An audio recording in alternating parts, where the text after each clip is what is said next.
इकबाल का नौकर कहने लगा कि मैं सोया हुआ था अपने कमरे में, रात के 2, 3 या 4 बजे का वक्त होगा। अल्लामा इकबाल ने मुझे आके जगाया और मुझे फरमाने लगे कि मेरे एक मुअज़्ज़ज़ मेहमान आए हैं, तो उठो उनके लिए कहीं से ताज़ा लस्सी बनवा के लाओ। कहते मैं उठा, मैं हैरान हुआ कि इस वक्त मेहमान आए हैं और लस्सी पीना चाहते हैं, ये बड़ी अजीब बात है। इस वक्त लस्सी कहाँ से मिलेगी? तो कहते हैं मैं किचन की तरफ गया, मैंने कहा बर्तन लेके तो जाता हूँ, निकलता हूँ, देखते हैं कहाँ से मिलती। तो इकबाल ने कहा बर्तन मैं खुद दूंगा। इकबाल ने बर्तन खुद धोया अपने हाथों से और मुझे कहा कि जाओ कहीं से लस्सी लेके आओ। मैं बर्तन लेके घर से निकला और जब निकला तो मैंने कहा देखो तो सही मेहमान कौन आए। जब कमरे में झांका तो रोशनियों से मिलता जुलता एक इंसान बैठा था, जिसके चेहरे पर नूर की बारिश हो रही थी और जिसके चेहरे की चमक ने कमरे को मुनव्वर कर दिया था।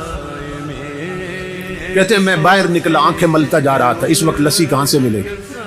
तो जब गली के कोने पे पहुंचा ना, मोड़ पे, तो वहां देखकर हैरान हो गया कि एक बाबा जी बैठे हैं खोखा बना के और लस्सी बना रहे हैं।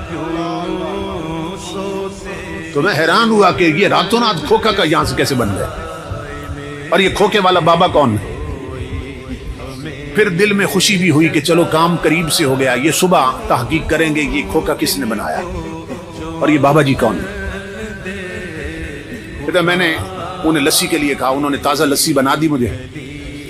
तो मैंने कहा कि पैसे कितने हैं? तो वो हंस के फरमाने लगे ले जाओ, इकबाल से हमारा मामला चलता रहता है। तो मैं हैरान हुआ कि ये बाबा जी इकबाल को भी जानते हैं। खैर मैं लस्सी लेके आ गया। इकबाल ने बर्तन मुझसे पकड़ा और अंदर मेहमानों को पेश।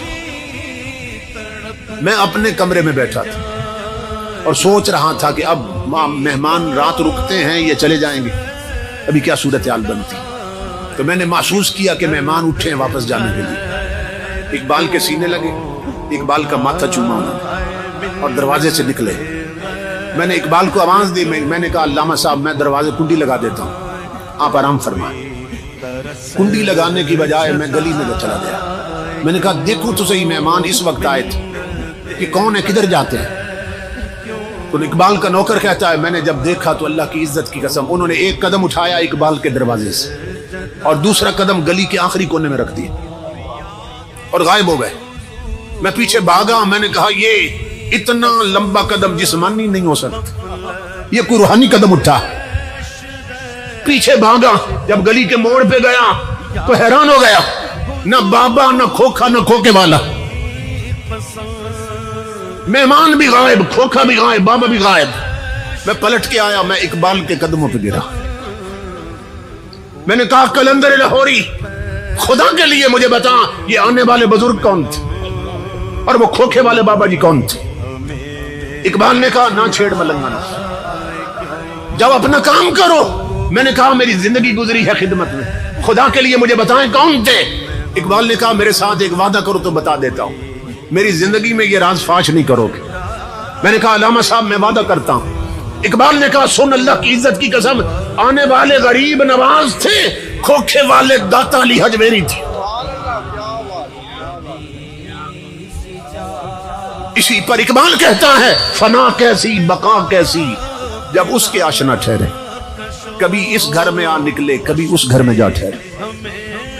जो अल्लाह वाले बन जाएं, अल्लाह से लो लगा ले, हुजूर के गुलाम बन जाएं, मौत भी उन्हें मार नहीं सकती, उनकी कब्रें भी जिंदा रहती है।